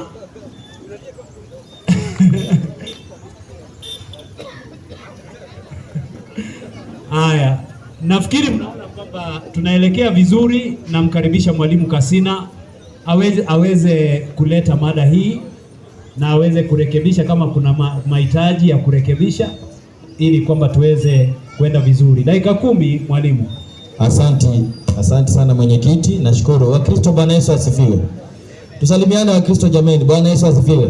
Amen. Asante. Nashukuru sana kwa walimu hao wawili, Abubakari na mwenzake Bwana Mawembe, kwa sababu wanajaribu sana kupotosha Biblia mwalimu wangu. Naam. Lakini kitu ambacho nimekiangalia kwa wingi, lugha ndio inawasumbua. Naam. Kwa sababu andiko ambalo alitoa mwanzo na ukalirekebisha. Baada ya kurekebisha, amerudi Mawembe akadunga msumari tu pale. Ndio. Akasema kama ushafanywa, yule aliyekufanya kwani alikuwa taira ndio akufanye kuwa askari. Akasema hivyo, si ndio? Naam. Sasa mimi nakubaliana na Mawembe, angalia juu, acha kuangalia chini, hauna Facebook. Angalia juu. Mimi nakubaliana na Mawembe, ukifanywa askari unakuwa nani? Askari. 15:91 Qur'ani. Ukuje utoe hiyo. 15:90. Unaona anacheka, ashaelewa. Lugha ndio inasumbua jamaa. Kiswahili. Ajui Kiswahili bwana. Njoo tukufundishe Kiswahili. 15:91 mwalimu wangu. 15:91. Yaani kitu kikifanywa basi kinakuwa. Andika Qur'ani vile inasema. Inasema ile 15:91. Mwalimu wangu inasema ambao wameifanya Qur'ani hii ambayo unaona iko hapa kuwa ni mkusanyiko wa uongo. Maliza. Inaendelea kusema hivi, ambao wameifanya Qur'ani kuwa ni mkusanyiko wa uongo aliyokusanya Nabii Muhammad, alafu akadai kuwa ni nini? Ni maneno ya Mwenyezi Mungu. Na Mawembe anasema kitu kikifanywa kinafanyaje? Inakuwa. Kumbe Qur'ani ni uongo. Achana na Qur'ani kuanzia leo, imamu achana Qur'ani. Ni uongo tu kuanzia mwanzo mpaka mwisho. Maana imefanywa. Si imefanywa. Ndio hivyo. Kiswahili kwa akili yake. Imefanywa. Sasa utatuambia Qur'ani imetoka kwa Mwenyezi Mungu. Naam. Hiyo imekufa hivyo, usirudia hapa tena. Chamendo. Amesoma tena kitabu cha Yohana 8. Ndio. Na nilikwambia jana kanisani wewe tunafanya kitu inaitwa Bible study. Kabisa. Yohana 8:21, soma usikie andiko hiyo. Inasema ile. Alafu usikie ujanja na uongo wa Waislamu. Ndio anaongeza maneno. Soma. Inasema basi akawaambia tena, mimi naondoka nanyi mtanitafuta, alafu nanyi mtakufa katika dhambi yenu wenyewe. Mimi niendako wenyewe. Huyu akaongeza Abubakar, wala vile ameketi pale. Akaongeza wenyewe, akamconfuse mwalimu wake. Sasa mwalimu wake akaanza kuchezea pale wenyewe. Hakuna neno wenyewe pale ndani. Na ni kwa nini mtakufa katika dhambi zenu? Aya 24 hapo mwalimu wangu soma. Kwa hiyo na niwaambieni ya kwamba mtakufa katika dhambi zenu. Kwa nini? Kwa sababu msiposadiki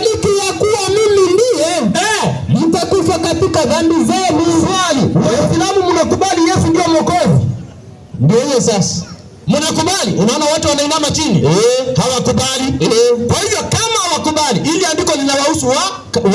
Mtakufa katika dhambi zenu. Hamtaki kuja kwa Yesu. Ndio. 20:100 Qur'ani. 20. Hamtaki paka dhambi zenu kwa Yesu. Yesu awaokoe. Ni mnafuata tu.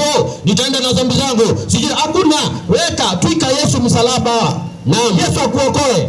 Soma mwalimu wangu 20:100 Qur'ani. 20:100 Qur'ani inasema hivi. Watakaojitenga nayo basi kwa yakini watabeba siku ya kiyama. Waislamu watabeba siku ya kiyama mizigo ya madhambi, mtabeba nyinyi wenyewe. Sisi hatutaki hivyo, sisi tunamtika Yesu. Maana ukimtika Yesu unasafishwa na kuwa sawa mwalimu wangu. Kabisa. Kwa maana sisi tunakubali Yesu amekufa msalabani kwa ajili yetu. Naam. Wakorintho wa kwanza 15. Yaani usome maandiko tushuke kupita pale.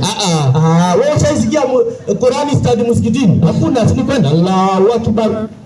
Allahu Akbar. Naam. Sema Allah. Hii ni vitu gani mnaambia watu hapa wakale hapa hata wajui kitu gani tunafanya hapa? Hapa hawaelewi. Au soma aliwangu 15 anza 15 mahali alianzia 3 na kuja baadaye. 15 inasema hivi. Naam. Na sisi tumeonekana kuwa mashahidi wa uongo wa Mungu. Sawa? Kwa maana tulimshuhudia Mungu ya kuwa alimfufua Kristo ambaye hakumfufua. Ikiwa hapo hakuna Muislamu anaweza soma hapo. Alikatia hapo. Wote wako hapo. Hawezi soma hapo. Ikiwa wafu hawafufuliwi. Sasa swali linakuja. Yesu amefufuka ama hakufufuka? Ndio. Sijui kama tunaelewana. Naam. Piga 20 hapo. Inasema lakini sasa hebu Wakristo sikizeni, msije kudanganywa na hawa. Sasa hii wanabeba kamera hii wanaenda kwa kibanda ya mama. Unasemaje kuhusu Uislamu? Angalia kwa mtandao. Unasemaje? Asema bismi. Fuata maandiko. Naam. Ndio tunaua foki. Soma mwalimu wangu. Lakini sasa Kristo amefufuka katika wafu. Haleluya. Amen. Kwa hivyo Kristo amefanya nini? Fufuka katika wafu. Limbuko lao waliolala. Yesu kapinga kifo cha Yesu msalabani. Hauwezi, utaanzia wapi? Haiwezekani. 1:18 Wakorintho wa kwanza. Naam. Utapinga aje? Utaanzia wapi? Haiwezekani. Mimi nasubiri andiko tu kuja nalo. Yesu hakufa msalabani. Tufunge mkutano. Kabisa tunagoa fanya nini hapa? Soma andiko mwalimu wangu. Kwa sababu neno la msalaba, kwa wanaopotea ni upuzi. Ni nini? Ni upuzi. Wale hawataka kusikia neno la msalaba, kwao ni upuzi. Maliza. Lakini kwetu sisi tunaookolewa ni nini? Ni nguvu ya Mungu. Na dakika 3 nimeweka stopwatch. Kesho tunaokolewa ni nguvu ya Mungu. Sasa swali ni moja mwalimu wangu. Ndio. Qur'ani imekataa kifo cha Yesu. Hapo ndio najiuliza. Qur'ani sura ya 4 aya ya 157. Qur'ani 4. Qur'ani hii iko hapa. Haijakataa. Imekataa kifo cha Yesu.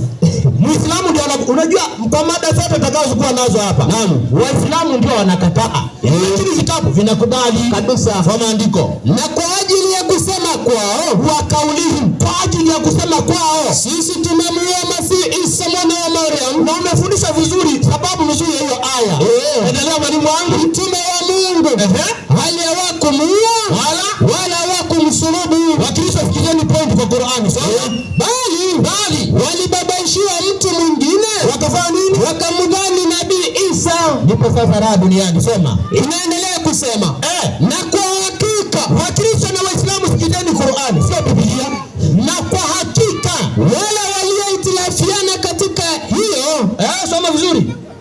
Na kwa hakika wale walioitilafiana katika nini? Hakika hiyo ya kufanya nini? Ya kumuua Nabii Isa. Kumbe Qur'ani inakubali Yesu kufa kwake ni jambo la hakika. Waislamu ndio wanakuja kukataa Yesu hajakufa msalabani. Ngoja nikuonyeshe tena nyingine. Hiyo sijui mpaka utapitia wapi. Naam. Leo sijui kama utaswali msikitini au itakuwaje. 3:55. Ikatolewa msikitini hicho utakubatiza tu. Wewe tutachemsha maji yako vizuri tuweke pilipili maana una Uislamu mwingi sana. Soma uyeyuke. Soma. 3 3:55. Baruani. Yoyote tu ile utasoma. Inasema hivi. Inasema 3:55. Idh qala Allahu ya Isa. Kabisa. Inni mutawafika. Wala faraja ilayya. Pale Mwenyezi Mungu aliposema, gizeni Waislamu, pale Allah aliposema, ewe Isa, mimi nitakufisha. Kwa hivyo jambo la kwanza Allah anasema aje? Mimi nitakufisha, alafu na nitakunyanyua kwangu. Sasa ukifunga safari uende msikitini, uulize Waislamu wote Yesu yuko wapi, utakwambia ako wapi? Ako mbinguni, si ndio? Alienda. Swali, alikuwa aenda mbinguni wakati gani? Naam. Qur'ani inasema inni mutawafika, kwanza nitakufisha, warafika ilayya, kisha nitakunyanyua wapi? Kwangu. Lakini sasa sikiza, Waislamu wanasema Yesu hakufa, lakini yako wapi? Mbinguni. Kwa hivyo wanajua kuliko nani? Kuliko Allah. Nyinyi mko na matatizo, mnapinga paka Allah wenu. Naam. Mwenyekiti. Asante. Dakika moja na masekunde hapa. Kumbe mnampinga paka Allah wenu. Yaani maskini bwana, njooni kwa Yesu Kristo. Yesu amekufa msalabani na ni jambo la hakika kabisa mwalimu wangu. Naam. Rudia 19:18 kitabu cha Yohana. Inasema wakamsulubisha huko. Alafu na wengine wawili pamoja naye. Sawa. Mmoja huko, alafu na mmoja huko. Kisha na Yesu. Nani? Na Yesu. Nani? Na Yesu. Wapi? Katikati. Njoo umtoe Yesu hapo. Kama unasema usoma Biblia, atulikuwa huko. Ingia. Sijui alikuwa anasema aje huyo. Ukashindwa, wewe unaenda kanisani ama namna gani? Na hizi pambio vitu vya Abubakar. Waislamu mwanzo kuchunguza huyo jamaa. Wewe ni Mkristo anasa. Dakika mwalimu. Mwenyekiti. Naona zikwisha. Kwa hivyo mada imeenda sawa. Waislamu wameongea, Wakristo wamefundisha. Kwa hivyo tunaingia katika awamu ya kuulizana maswali. Kwa hiyo ni Wakristo wanaanza kuuliza swali kwa dakika 3, alafu inajibiwa kwa dakika 5. Haya. Kwa hivyo Wakristo, uwanja bado ni wenu. Swali unajenga kwa dakika 3, alafu inajibiwa kwa dakika 10. Haya. Kabla sijauliza swali, kwanza mwalimu wa Kiislamu aliyesimamisha mada alitoa ahadi hapa 7:33 chap kwa sababu swali langu linakuja 7:33 Yohana akasema yani 7:33 Yohana inasema hivi tu, anasema basi Yesu akasema bado kitambo kidogo nipo pamoja nanyi, kisha naenda zangu kwake yeye aliyenipeleka. Mtanitafuta wala mtaniona. Akasema tumtolee mahali ambapo walitafuta Yesu wakamwona. 16:16 Yohana ndio walimuona hapo. 16:16 inasema hivi, bado kitambo kidogo nanyi mnioni, ndio na tena bado kitambo kidogo nanyi mtaniona. Haya, sawa. Sasa tena akasema kwamba kifo cha Yesu si mpango wa Mungu. Sasa Yesu mwenyewe anasemaje, ni mpango wa Mungu au sio? 10:18 Yohana hapo 10:18 kitabu cha Yohana inasema hivi, anaweka ahadi hapa na mvuta kwanza, hakuna mtu aniondoleaye bali mimi nautoa mwenyewe, nami ninao uwezo wa kuutoa, ninao na uwezo wa kuutoa tena. Agizo hilo nalipokea kwa Baba yangu. Kwa nani? Kwa Baba yangu. Kwa hiyo kumbe kifo cha Yesu mtoa kwa nani? Kwa Mungu. Swali 28:5 Yohana Mathayo 28:5 Mathayo inasema hivi, 28:5 ndio hii hapa. Inasema malaika akajibu akawaambia wale wanawake, msiogope ninyi, kwa maana najua ya kuwa mnamtafuta Yesu aliyesulubiwa. Hayupo hapa, kwani amefufuka kama alivyosema. Kumbe malaika anasema Yesu amefufuka kama Yesu alivyosema. Na 66 Qur'ani sura Tahrim inasema malaika huwa hawakosei. Sasa swali, huyu malaika anakosea kwa mujibu wa Uislamu? Haya, swali nzuri tu. Haya, swali imetolewa, tunajibu swali kwa dakika 5. Mwalimu wa Kiislamu, karibu. Kwanza kabisa, assalamu alaikum warahmatullahi wabarakatuh. Wa alaikum salam wa rahmatullahi wa barakatuh. Na wale wa Kristo wanaopenda amani, amani ya Bwana iwe pamoja nanyi. Kama kweli waliokuwa nasikiza huyu mwalimu aliyokuja hajajielewa, ametoa andiko zaidi ya 4, lakini swali la mwisho anauliza kama malaika ni mkweli. Sasa mada ya leo ilikuwa si malaika ni mkweli. Mada ya leo ama somo ya leo ilikuwa je, Yesu amekufa msalabani? Naam. Kwa maana pia vile vile shetani na malaika zake, kweli si kweli? Kabisa. Pia shetani na malaika zake. Sasa nikisema hao malaika walikuwa na shetani, sitakuwa nimekosea. Utakuwa umekosawa kabisa. Mimi namshangaa kwa maana swali hana. Leteni watu wenye maswali, watu wenye hoja bana. Hapa nitakana vitu vya nguvu bana, si vitu vivi tu. Ndio anazoeshwa mic hata. Wanafundishwa. Kwa hivyo kwanza kabisa katika jambo ambalo kwamba nitaka kulisema, swali katika 7:33 na ile aliyotoa ni tofauti 16:16, ni vitu mbili tofauti. Hebu rudia hiyo 7:33. Yohana 7:33. Ndio. Aha. Teremka haraka. Nimefika penyewe 7:33. Sasa tuangalie kama Yesu ni muongo ama Yesu ni mkweli. Atatuambia. Basi Yesu akasema, bado kitambo kidogo nipo pamoja nanyi. Yesu anasema bado kitambo kidogo nipo pamoja nanyi. Kisha naenda zangu kwake yeye aliyenipeleka. Naenda zangu kwake yeye aliyenipeleka. Yaani mimi napaa kwenda kwa Baba kama alivyosema katika andiko lingine pale, napaa kwenda kwake yeye aliyenipeleka. Sasa swala la msingi hapa katika aya hii ndio tuliotoa ni kwamba kwanza anaenda, kisha mtanitafuta. Kumbe Yesu akiwa kwa Mungu ndio atafanywa nini? Atakuwa anatafutwa. Alafu hamtaniona. Kumbe hawatafanya nini? Hawatamuona. Andiko aliyotoa 16:16 anasema 16:16 huyu Yohana. Akasema sijui alinini wakamuona. Sasa nashangaa. Sasa kama walimuona ina maana Yesu muongo. Sasa alafu ndugu yangu hapo katika aya hiyo kwa kwamba wamemuona, alikuwa hajafanya nini? Alikuwa hajaenda. Sasa mimi nashangaa na andiko Yesu amesema afanye nini kwanza? Anasema anaenda. Alafu atafanyaje? Atafutwe. Lakini hawatafanyaje? Hawatamuona. Na ndugu yangu kiswali rahisi. Sasa ndugu yangu mimi namshangaa ndugu yangu Kasina ameshajua na ameweleza Wakristo ya kwamba kumbe Yesu hakufanya nini? Hakusulubiwa. Na ndio akatoa Qur'ani akasomea baruani. Qur'ani baruani sura ya 3 aya 55 inaenda kwenye maelezo yake. Sura ya 3 aya 55. Aya 55. Akajifanya sasa mwanjake akajaribu kaona baruani itamuokoa, lakini hakuna baruani hajakuokoa ndugu yangu. Teremka. Aya 55. Kasina wazi amejua Yesu hakufa. Inasemaje? Inasema pale Mwenyezi Mungu aliposema. Maelezo yake yanasemaje? Taja ewe nabii. Ndio. Pale Mwenyezi Mungu aliposema, Isa, mimi nitakutimizia ajali yako. Yaani nitakufisha kifo cha kawaida. Na kama alivyosema Ibn Abbas radhiallahu anha, wala sitamwezesha mtu yeyote kukuua. Kumbe jamani, kumbe kifo ambacho kwamba Yesu atakuja kufa ni kifo cha nini? Cha kawaida. Hata uawa na nini? Na mtu yeyote. Pale msalabani aliuawa na nini? Pale msalabani wanasema tena alikuwa na wezi mabesto zake. Ati kulikuwa tumtoa katikati, tunamtoa katikati. Wanauliza kumbe yaani ni msiba. Baba, naam. 15 kwa mtu wa kwanza. Yaani maandiko yako wazi kabisa. Yaani hapa wala tuachi. Yaani Waislamu sisi tunajua Yesu atakuja atakufa kifo cha kawaida tu. Si kifo cha kuuawa msalabani pale, hapana. 15. Na sisi tumeonekana kuwa mashahidi wa uongo wa Mungu. Kwa maana tulimshuhudia Mungu ya kuwa alimfufua Kristo ambaye hakumfufua. Ambaye hakufanyaje? Hakumfufua. Teremka.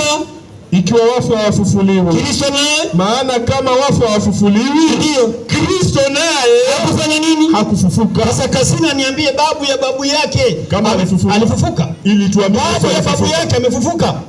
Kwa hivyo kama babu na babu ya babu ya Kasina hajafufuka na Yesu hajafanyaje? Hajafufuka. Na kama hajafufuka hajafanya nini? Hajafa. Mwalimu, alafu akasema ati 20 aliona kama inawaokoa. Teremka. Lakini sasa ndio Kristo amefufuka katika wafu. Limbuko lao waliofanyaje? Waliolala. Kumbe ni waliofanyaje? Wale waliolala. Kasina amelala. Sana mshangaa huyu. Ala, umeojalala. Muda imekwisha. Dakika 5 jamani, mbona mnaniona hivi? Imekwisha. Imeisha? Sawa. Nashukuru. Najua umefua dakika, lakini sawa. Tunaelewa. Sisi ni watu wa haki, hatuwezi. Tunaelewa, dakika za mtulie. Kwa hivyo sasa, kabla mwalimu aweze kujenga swali, jamani walimu, tujaribu kufanya haki kwa ajili ya maswali. Tujaribu kujibu maswali. Tujitahidi sana kujibu maswali. Tafadhali, tusiendelee na mada ambayo tumeimaliza. Asante sana. Tulishatetea, sasa tuende moja kwa moja kwa swali. Usipate nafasi ya kurudi katika mambo ambayo haukuzungumzia wakati wa mwenyekiti kujenga mada. Kwa hivyo tumemaliza mada. Swali. Unauliza hivi, umesema hujamwelewa mwenyekiti. Mwenyekiti anasema bana mada imeisha. Yaani Kristo kufanya nini? Kristo hajafa. Mwenyekiti anasema hivyo. Wewe hujamwelewa. Nimeelewa. Swali inaulizwa katika mada, lakini swali lijibiwe tu si ndani ya mada. Ndani ya mada. Asante. Hivyo ndivyo nimemaanisha mwalimu. Sasa tuko ndani, tutatoka nje ya mada. Haya, jenga swali. Malizia tu mwalimu. Malizie. Dakika hizo zimesalia. Jenga swali kwa dakika 3, alafu itajibiwa na Wakristo kwa dakika 5. Dakika 3 zako ndizo hizo. 26 Zaburi. 26 kitabu cha Zaburi. 20 sura ya 20 Zaburi 6 inasema 26 baba inasema, sasa najua ya kuwa ndio Bwana amwokoa masihi wake. Tulia. Naomba Wakristo wasikize swali. Maandiko katika Zaburi 20 mstari wa 6 inasema, sasa Bwana amwokoa masihi wake. Huyu masihi ambaye kwamba Mungu amemwokoa ni nani? Na ameokolewa kutokana na nini? Unaona bana? Naam. Yaani mambo nyepesi sana. Bwana amwokoa nani? Masihi wake. Na masihi ni nani? Huyo watatuambia. Waje watujibu. Na huyo Mungu anamwokoa masihi kutokana na nini? Asante. Salama. Sina haja kumaliza dakika 3. Wacha waje wapige kelele hapa, wazungumze nini? Lakini watu wameelewa. Mwenyekiti amerahisisha. Unaona bana? Mwenyekiti yaani leo Kasina amesikia uchungu mpaka anasema msikitini Allahu Akbar. Yaani nje ya mada kabisa. Leo Kasina ametoka nje ya mada. Alafu anasema watu wakalewa naelewa nini? Sasa kwani anaona wakalewa ni mafaa. Alafu mimi nauliza hivi, huyu umesema ni Mluya? Huyu ni Mluya ingo mwana Yesu kabisa. Anajua lugha ya Yesu? Namshangaa. Aje tu azungumze lugha ya Yesu hapa leo nibatize. Hatari. Salamu alaykum. Wa alaykum salaam wa rahmatullahi. Mimi nasubiri tu, sina kifua.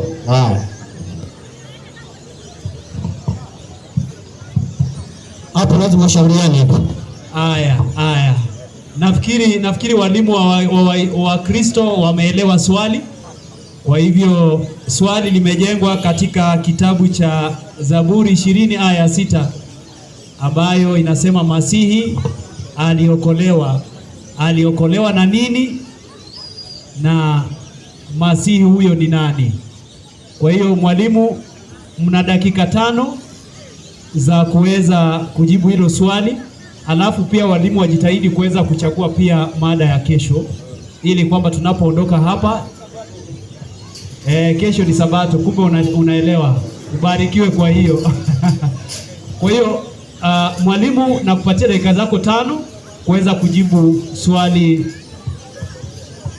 ya Muislamu. Haya. Asante. Wakristo, Bwana Yesu asifiwe. Amen. Ninashukuru kwa sababu ya mada inavyoenda. Mwalimu wangu, kwanza huyu Abubakar ni kama amefika sasa akaanza kufilisika. Akaanza kusema ya kwamba unajua amemalizia kukuuliza unajua lugha ya Yesu? Kwani tunazungumzia lugha ya Yesu hapa? Hebu nisaidie Marko 16:17. Soma. Inasemaje? Usikize vizuri. Soma. Na ishara hizi zitafuatana na hao waaminio. Kwa jina langu watatoa pepo. Watasema kwa lugha mpya. Watasema kwa nini? Kwa lugha mpya. Watasema kwa nini? Kwa lugha mpya, sio ya Yesu, lugha mpya. Ni kashkash. Na maana tunaongea Kiarabu. Kufa kifo cha mende. Kabisa hizo rudia. Mwalimu wangu, sasa tunarudi kwenye mada. 15:3 kitabu cha Wakorintho wa kwanza mwalimu. 15:3. 15:3 Wakorintho wa kwanza inasemaje? Inasema kwa maana naliwatolea ninyi hapo mwanzo yale niliyopokea mimi mwenyewe, ndio ya kuwa Kristo alikufa kwa ajili ya dhambi zetu, kama yanenavyo maandiko. Eti kama yanenavyo nini? Maandiko. Kwa hivyo kwa mujibu wa maandiko Yesu alifanyaje? Alikufa. Tupana endelea.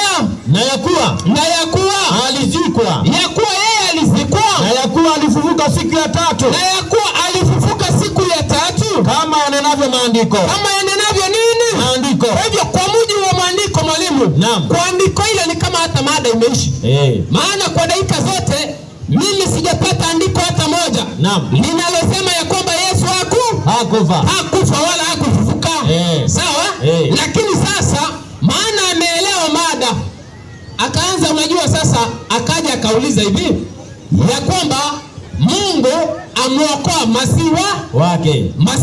Sawa? Naam. Hebu soma andiko hilo, maana ndiye amekimbia, hakuweza kuelewa. Zaburi. Hiyo ni utabiri. Yaani huo ni unabii.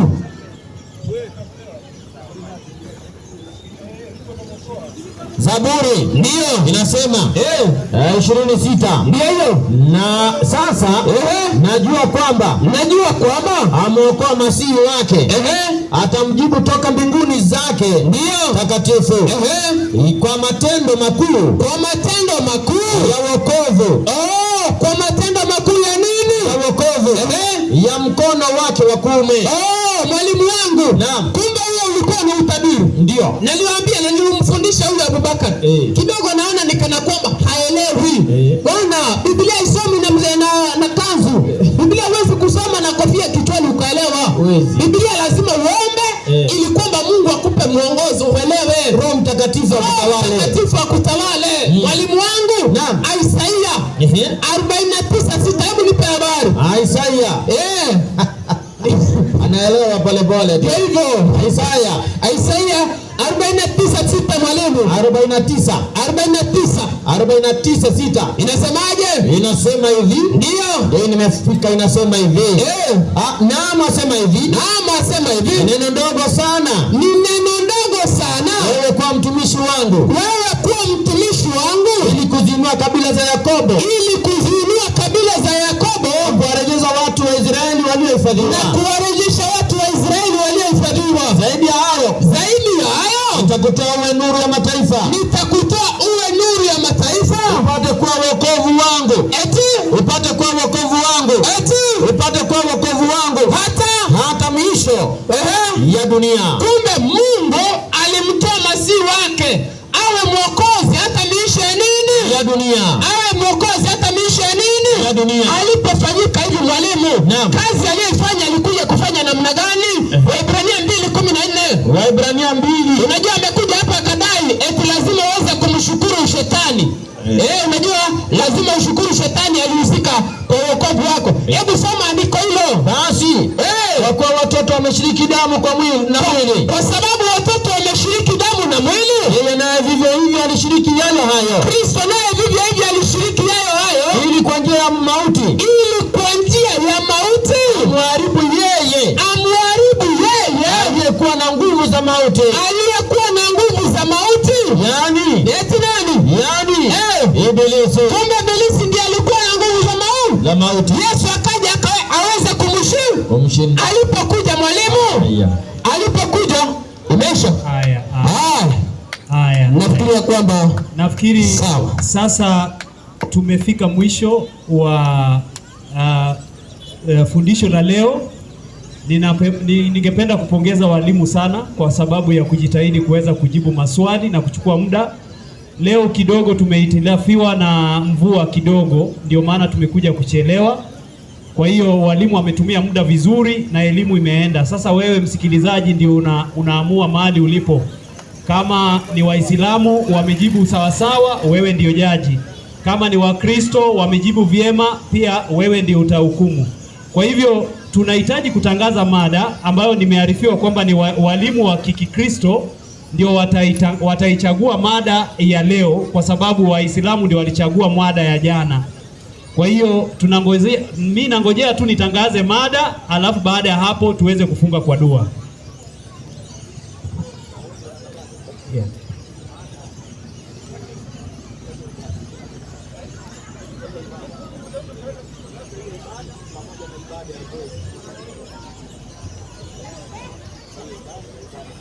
Okay. Kwa hivyo baada ya kujadiliana na walimu hapa, tumepata kwamba mjadala ambao ni wa kesho ni kwamba ibada ya kweli ya Mwenyezi Mungu na siku sahihi ya ibada ni lipi? Ni lini? Ibada ya kweli ni lipi na siku ya ibada sahihi ya Mwenyezi Mungu ni lini? Kwa hiyo ieleweke vizuri, walimu wajitahidi kesho tuje tuwai mapema ili kwamba tuweze kwenda kwa muda unaohitajika. Kesho tutaanza saa 8, kwa hivyo wote ambao wamekuwa hapa na wakaribisha tena kesho tuweze kuja mapema ili kwamba tuweze kumaliza. Waislamu tunangojea kwamba mfanye dua alafu tuweze kumaliza. Nimearifiwa kwamba wanawahi katika ibada. Wakristo tunaambiwa kwamba tusiende, tusonge karibu hapa baada ya walimu wetu kuondoka.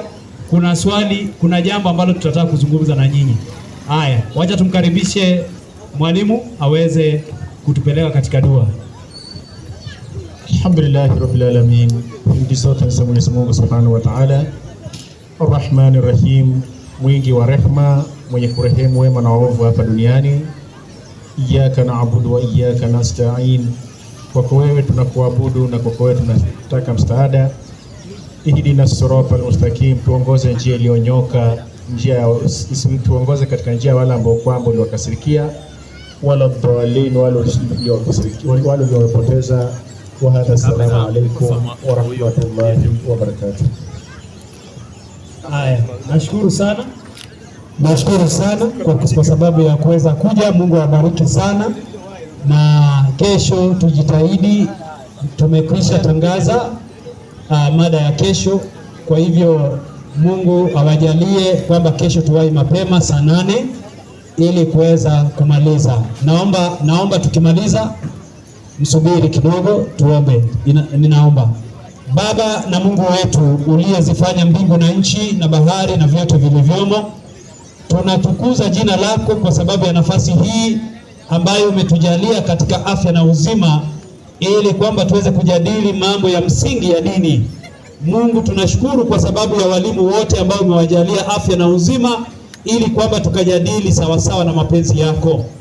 Tuna mpango kwamba kesho tunasimamisha mada ya ibada ya kweli na siku sahihi ya ibada. Tunaomba kwamba utusaidie. Tunaona kwamba mvua inatusumbua na hali nyingi zinatukumba hapa. Mungu, tunaomba kwamba utusaidie, mapenzi yako ifanyike, utuongoze sawasawa na mapenzi yako. Ni katika jina kuu na jina safi la Yesu Kristo tumeomba na kuamini. Amina. Amen.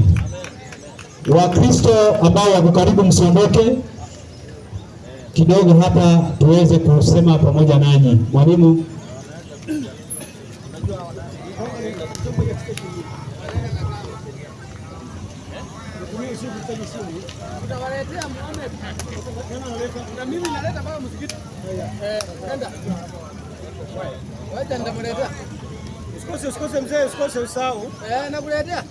Haya, Wakristo, Bwana asifiwe.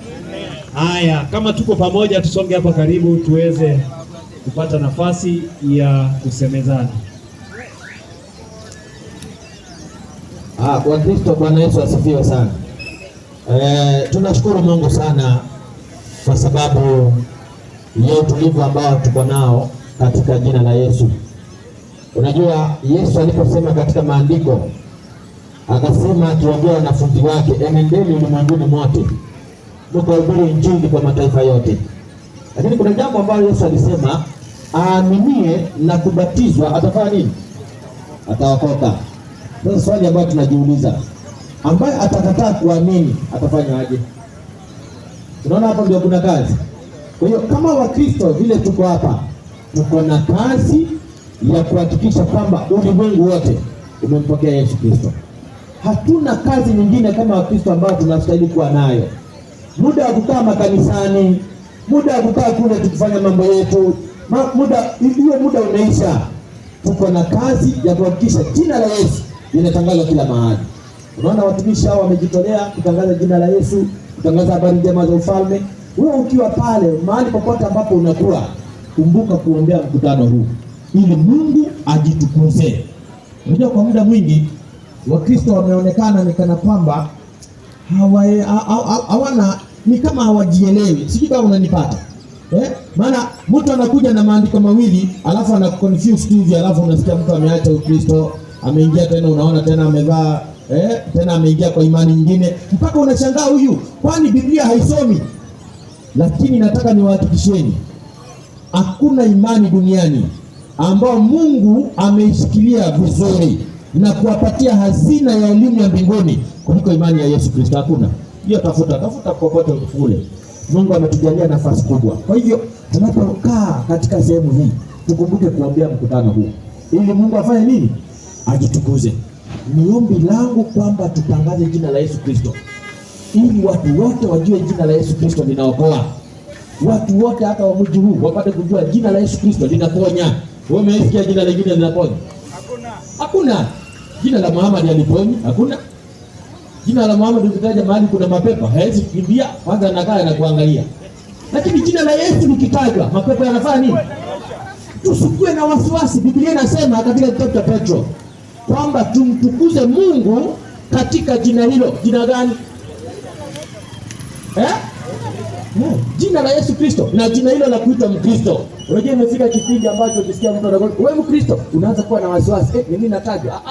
Petro anasema ukiitwa Mkristo, toka. Unajivunia katika jina hilo la Yesu Kristo. Bwana awabariki sana. Kwa hivyo mimi langu lilikuwa nikiwaomba tu tunapokaa hapa tusaidiane kwa maombi. Tusaidiane kwa nini? Mimi sijawaita hapa tusaidiane kwa sadaka hapa. Hiyo kazi hatuna. Tusaidiane kwa maombi ili Mungu atushikilie na atupe nguvu, jina lake lizidi kutangazwa. Asante. Kwa wale ambao wakubali, ningependa kuambia kwamba mchukue hii nafasi ya kujifunza Qur'ani, kwa sababu ninajua kwamba baada ya sisi kuondoka hapa, hawa walimu watakuja hapa kwa kibanda wakubanebane na mafungu yao. Umesikia venye wanapotoa maandiko hapa. Sasa wewe chukua kalamu na karatasi, uandike, ujue jinsi ya kujitetea. Hivi ndivyo tunafanya katika sehemu nyingi. Muhadhara inapofanyika hivi, inapoisha wanakuja inaitwa ujumbe mtaani, wanaanza kubanabana watu wa Kristo hapa na hapa. Unapata wanavikwa mbele ya kamera, unapewa kanzu unavaa, kwa sababu wewe uelewi Biblia na uelewi dini yako. Kwa hivyo hii nafasi jamani, tuchukue ya kujifunza Qur'ani na Biblia. Haswa walimu wanapofundisha hapa, chukua kama mimi ninajadili na wao mara nyingi na bado niko na kitabu changu hapa ninaandika. Inamaanisha nini? Nielewe, ndio nikipatikana kesho niko na njia ya kujitetea. Tusiwe mbali tunasema hiyo sio kanisa yetu, la kesho tutaona ukivikwa kanzo hapa. Kwa hivyo wapendwa, tuwe na bidii ya kukuja hapa katika mkutano kuhudhuria, na ukue hapa na kwa wingi, tupeane support kwa Wakristo wenzetu. Bwana asifiwe. Hapa hakuna mambo ya sijui ni wa dini gani, hapa ni Ukristo na Uislamu. Inaweza kuwa wewe uko kwa kanisa lingine tofauti, lakini hapa sio dini, hapa ni Ukristo na nini? Na Uislamu. Kwa hivyo Wakristo wote wawe pamoja. Amina. Iwe ndiyo njia ya kujifundisha na kujisimamisha, ili kwamba ukikutana na wao siku nyingine uwe na njia ya kusimama na uweze kujua ukora zao na vile wanavyopotoa maandiko. Amina. Kwa mfano, Wakorintho wa kwanza hiyo 15 wameitumia sana kusilimisha Wakristo. Wakristo wanachanganywa kidogo, wanasema kumbe Yesu hakufa, kumbe sisi ni watu wa uongo, na hivyo ndivyo wanasema bisi. Unaharakishwa, wewe umekuwa Muislamu. Ukienda kule utakuta vitu vingine ambazo haukujua, na ndio ukitoka pale basi sasa ni kufuata tena. Kuna mambo mengine mengi sana tuweze ongea kwa microphone, lakini misingi ni kwamba ushike mambo ya Ukristo na ujue mjadala hapa. Kuna Wakristo wanaogopa hizi vitabu, hata hii Qur'ani hawezi shika. Labda pasta wake alimwambia ukishika hiyo utaingiwa na mapepo. Mimi umeona nimeingiwa na mapepo, nimeshika.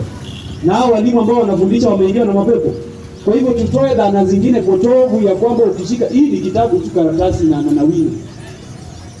Imani yako ni muhimu. Ukiwa na imani, hata ushike hii kitabu hakuna kitu kitakufanyikia. Kwa hivyo tusiogope, soma Qur'ani, kuja hapa andika, ukipata nafasi soma uweze kujua dini hii. Itakusaidia siku moja ukisimama. Ama siku moja atakufumania tu ukitembea, unaenda shughuli zako sokoni, anakwambia hebu kuja hapa, wewe ni Kristo Yesu alikufa kufa. Ataanza hivyo, anakusomea Wakorintho wa kwanza 15, alafu hujawahi sikia. Unasikia kwamba wanaosema Yesu amefufuliwa anafanya nini? Ni muongo. Alafu anakwambia wewe unakubali kuwa muongo, unasema hapana. Nakwambia basi kuja kwa dini ya kweli. Hivyo ndivyo watu wanasilimishwa. Kwa hivyo waliokuja leo, Mungu awabariki. Njooni kesho kwa wingi, tusimame hapa tupate elimu. Sana sana hii mada ya kesho, siku sahihi ya ibada na nini, na ibada ya kweli. Hiyo ni ya muhimu sana. Njooni kesho ili kwamba tuweze kuelewa mambo ya misingi ya dini. Mungu atubariki.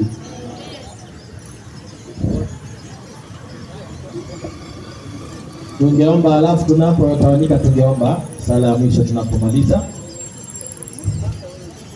Baba yetu wa mbinguni, Mungu atupendaye, tunakushukuru, tunaliinua na kulihimidi jina lako, jina ambalo limetukuka zaidi ya majina yote. Bwana, asante maana umeweza kutuongoza katika mkutano jioni ya leo. Tunapotawanyika kwenda manyumbani, uwepo wako waweza kuandamana na kila mmoja wetu. Utuhifadhi usiku kucha Bwana, hadi kutakapopambazuka, ili kwamba tuweze kuja na kuzidi kwa kuabudu. Sifa na utukufu zikurudie.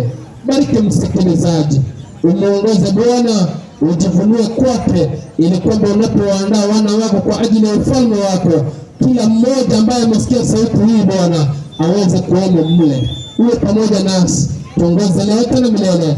Katika Kristo tunaomba, katika Kristo tunaomba tukiamini, na kila mmoja aseme amen. Asante, mbarikiwe sana. Kesho tukutane saa 8 tutakapoanza mkutano wetu.